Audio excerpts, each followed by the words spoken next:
श्री सच्चिदानंद सद्गुरु साईनाथ महाराज की जय। आरती साई बाबा सौख्यदाता जीवा चरण रजतरी द्यावा दासा विसावा भक्ता विसावा। आरती साई बाबा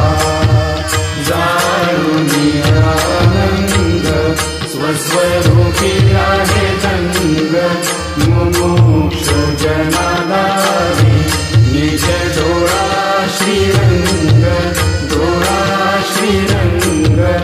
आरती साई बाबा जय मनी जैसा भाव दया तैसा अनुभव गाविसी दया घना ऐसी तुझी ही माव तुझी ही माव। आरती साई बाबा तुमचे नाव ध्याता हरे संस्कृती व्यथा अगाध तव करणी मार्ग दाविसी अनाथा दाविसी अनाथा।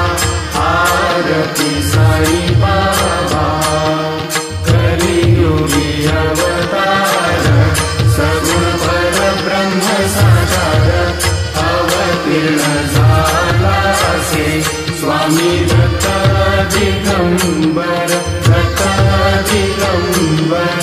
आरती साई बाबा आठा दिवसा गुरुवारी भक्त करी तिवारी प्रभु पद पावया भव भय निवारी भय निवारी। आरती साई बाबा माझा निज द्रव्य देवा तव चरण सेवा मागणे आता तुम्हा देवाधिदेवा देवाधिदेवा। आरती साई बाबा इच्छित दिन चातक निर्मल होय निज सुख पाजावे माधवाया सांभाळ आपुली भाग आपुली भाग। आरती साई बाबा सौख्यदाता जीवा चरण रजतरी द्यावा दासा विसावा भक्ता विसावा। आरती साई बाबा शिर्डी माझे पंढरपूर साई बाबा रमावर बाबा रमावर साई बाबा रमावर। शुद्ध भक्ती चंद्रभागा भाव पुंडलिक जागा पुंडलिक जागा भाव पुंडलिक जागा। याहो याहो अवधे जन करू बाबासी वंदन साईची वंदन करू बाबासी वंदन। गणू म्हणे बाबा साई भाव भाव माझे आई भाव माझे आई भाव भाव माझे आई। जाईल कांगण बंधीन चरण डोळ्याने पाहिल रूप तुझे प्रेमे आलिंगन आनंद पूजन भावे उवानिल म्हणे नवा। त्वमेव माता पिता त्वमेव त्वमेव बंधुश्च सखा त्वमेव त्वमेव विद्या जनं त्वमेव त्वमेव सर्वं मम देवदेव। कायेन वाचा मनसेन्द्रिये वा बुद्ध्यात्मना वा प्रकृतितो भाव करोमि यद्यत् सकलं परस्मै नारायणाय समर्पयामि। अच्युतं केशवं राम नारायणं कृष्णदामोदरं वासुदेवं हरिं श्रीधरं माधवं गोपिकावल्लभं जानकीनायकं रामचन्द्रं हरे राम राम राम हरे हरे हरे कृष्ण कृष्ण कृष्ण हरे हरे।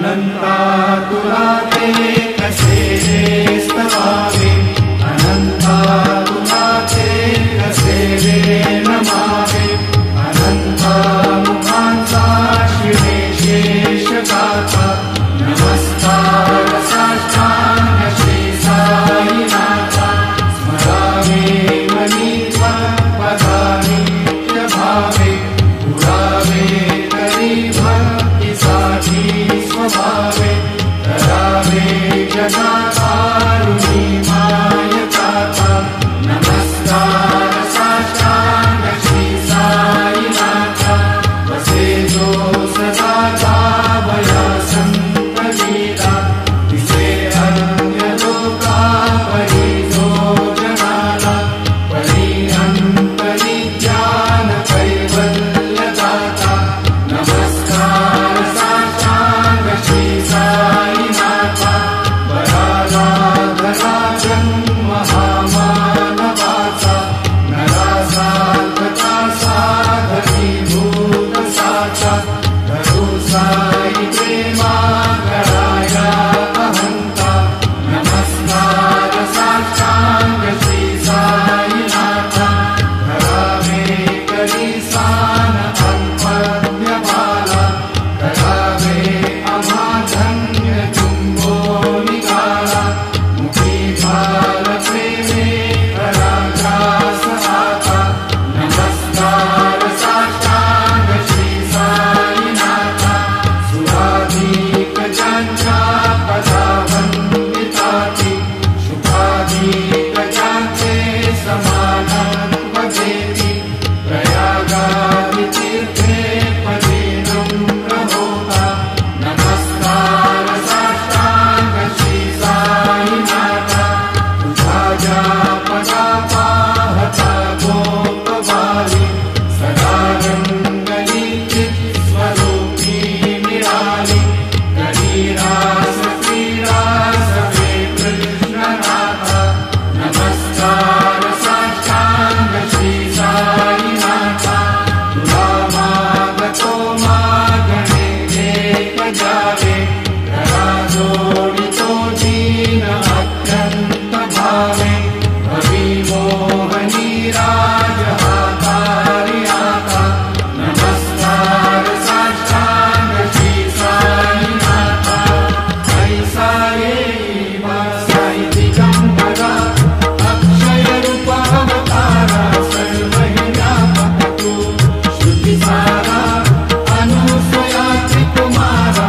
बाबा येईवा काशी स्नान जप प्रतिदिवशी, कोल्हापुर भिक्षेसी निर्मल नदी तुंगा, जलकाशी निद्रा माहुर देशी, ऐसा येईवा जोडे लोक से वाम करी, त्रिशूल डमरू धारी, भक्ता वरद सदा सुखकारी, देशील मुक्तिचारी, ऐसा येईवा पायी पादुका जपमाला, कमंडलो मृगशाला, धारण करशिवा, नागजटा मुकुट शोभतो माता, ऐसा येईवा तत्पर तुझाया से जानी, अक्षय ज्यांचे सजनी, लक्ष्मी वास करी, विनरजनी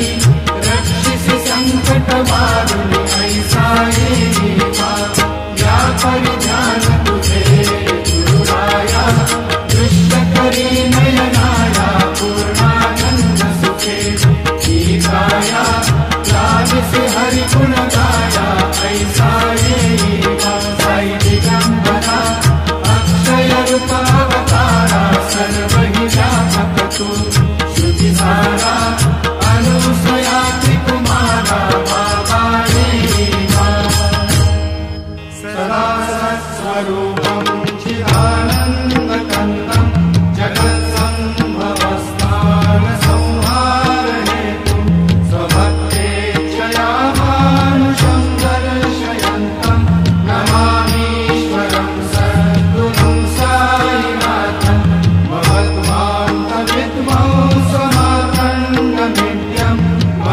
भावागतीतं मुनिर्ध्यानगम्यं जगद्व्यापकं निर्मलं निर्गुणं त्वां नमामीश्वरं सद्गुरुं साईनाथं भवाम्भोधिमग्नार्दितानां जनानां स्वपादाश्रितानां स्वभक्तिप्रियाणां समुद्धारणार्थं कलौ सम्भवन्तं नमामीश्वरं सद्गुरुं साईनाथं सदा निम्बवृक्षस्य मूलाधिवासात् सुधास्राविणं पीठमप्यक्रियन्तं करुकल्पवृक्षादिकं साधयन्तं नमामीश्वरं सद्गुरुं साईनाथं सदा कल्पवृक्षस्य तस्याधिमूले भवद्भावबुद्ध्या सफर्यादिसेवां नृणां दुर्वतां मुक्तिमुक्तिप्रदं तं नमामीश्वरं सद्गुरुं साईनाथम् अनेकाश्रुतातर्क्यलीलाविलासे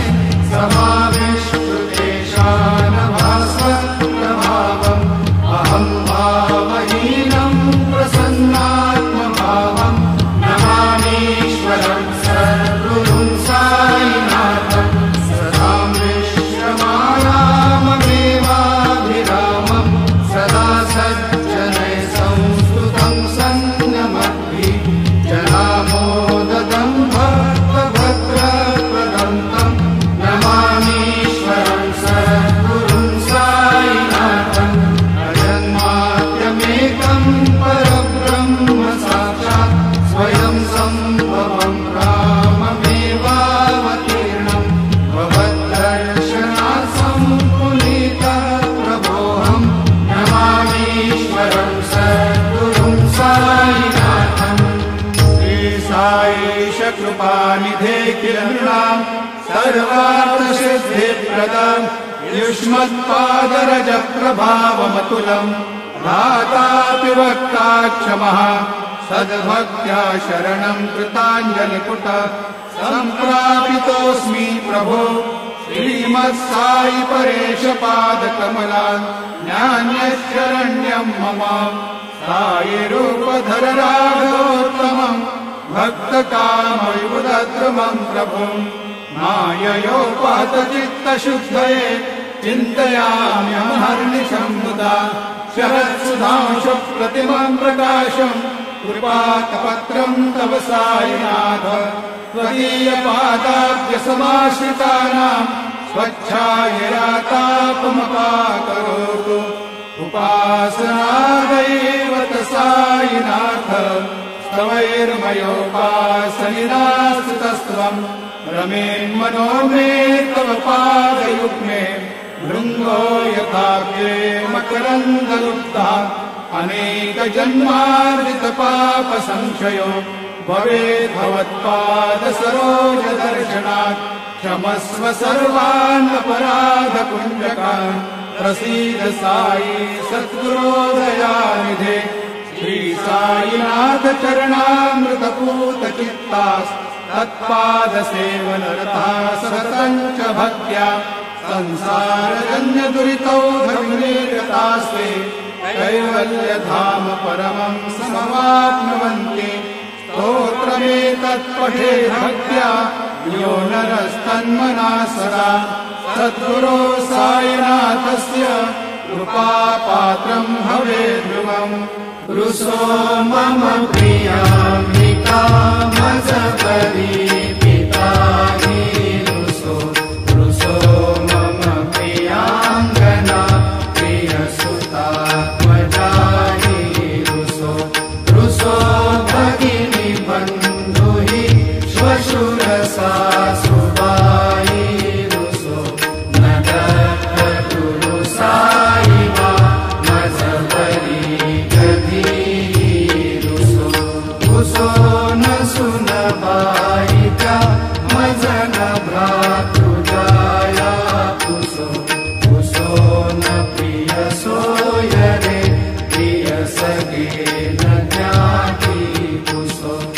कुसो सुहृदना सखा स्वजनना प्रबन्धु कुसो वरीन गुरु साईबा मजहरी गधी कुसो न अबला मुले करुण वृद्धहीना कुसो कुसो न गुरु धाकुटे मजन थोरसाने कुसो कुसो न चबले बुरे सुजन साधुहीना कुसो वरीन गुरु साईबा मजहरी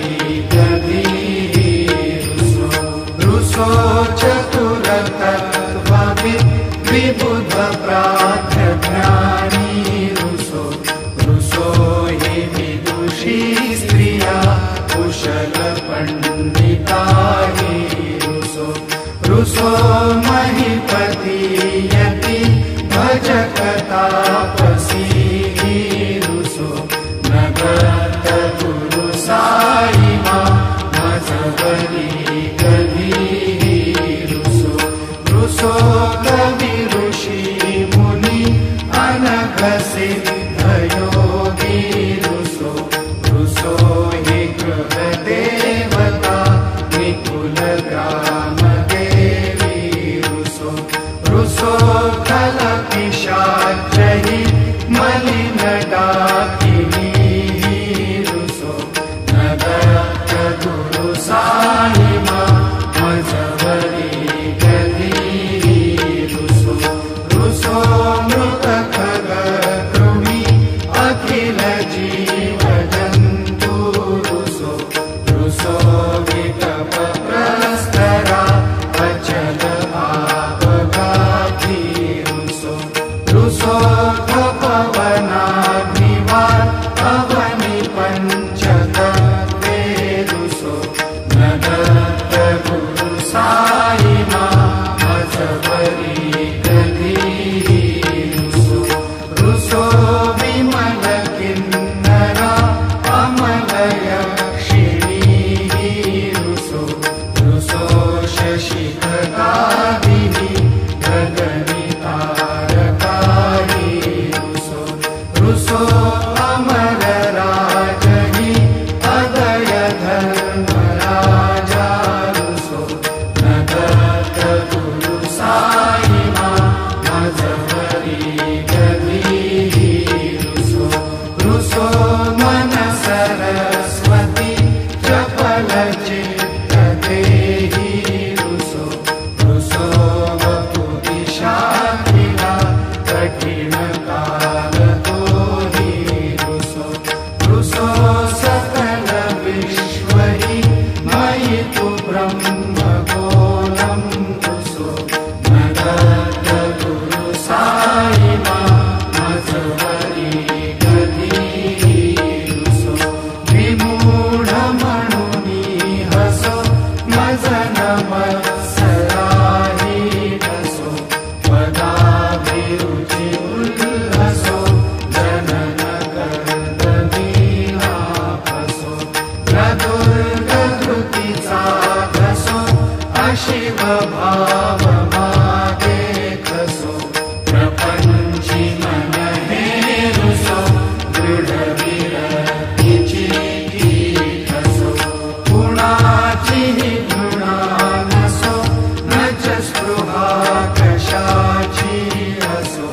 सदैव हृदयी वसो मनसि ध्यानि साई वसो पदे प्रणयवो रसो निखिल दृश्यभावादिसो नगत गुरु साईबा उपरियाचनेना रुसो हरि ओम यज्ञेन यज्ञमयजन्त देवास्तानि धर्माणि प्रथमान्यासन्नम् ते अनाकम् महिमानः सचन्त यत्र पूर्वे साध्या सन्ति देवाः ॐ राजाधिराजाय प्रसय्य साहिने नमो वयं वै श्रवण श्रवणाय कुर्महे समे कामान् कामकामाय मह्यम् कामेश्वरो वै श्रवणो दधातु कुबेराय वै श्रवणाय महाराजाय नमः।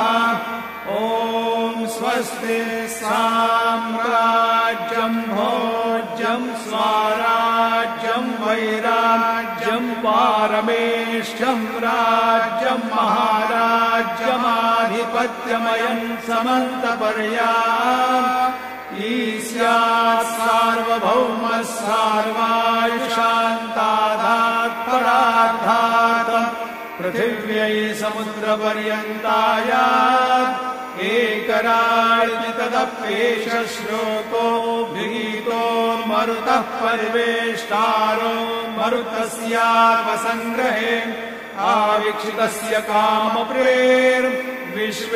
देवाः सभासरैति श्रीनारायण वासुदेवाय सच्चिदानन्द सद्गुरु साईनाथ महाराज की जय। करचरणकृतं वा कायजं कर्मजं वा श्रवणनयनजं वा मानसं वा अपराधं विहितमविहितं वा सर्वमेतत्क्षमस्व। जय जय करुणाब्धे श्री प्रभो साईनाथ श्री सच्चिदानंद सद्गुरु साईनाथ महाराज की जय।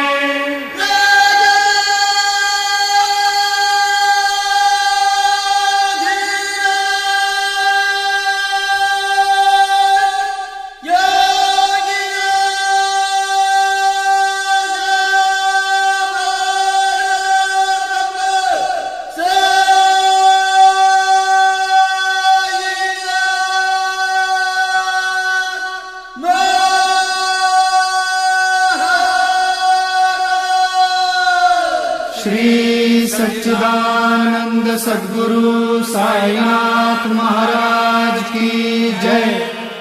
यं ब्रह्मा वरुणेन्द्र रुद्र मरुता स्तुन्वन्ति दिव्यैस्तवैः वेदैः साङ्गपदक्रमोपनिषदैः गायन्ति यं सामगाः ध्यानावस्थित तद्गतेन मनसा पश्यन्ति यं योगिनो यस्यान्तं न विदुः सुरासुरगणा देवाय तस्मै नमः।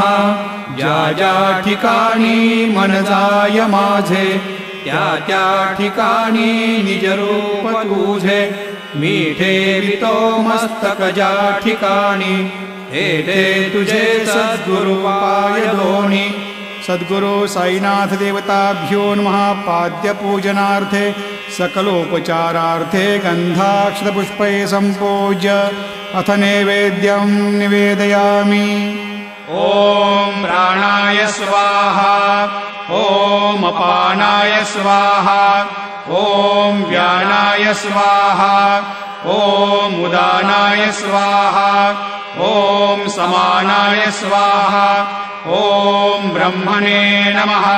मध्ये पानीयं समर्पयामि पुनर्नैवेद्यं निवेदयामि। ॐ प्राणाय स्वाहा ॐ अपानाय स्वाहा ॐ व्यानाय स्वाहा ॐ उदानाय स्वाहा ॐ समानाय स्वाहा ॐ ब्रह्मणे नमः। सद्गुरु साईनाथ देवताभ्यो नमः। नैवेद्यं समर्पयामि। हस्तप्रक्षालनं समर्पयामि। मुखप्रक्षालनं समर्पयामि। करोद्वर्तनार्थे चन्दनं समर्पयामि। सद्गुरु साईनाथ देवताभ्यो नमः। प्रार्थनापूर्वक नमस्कारं करोमि।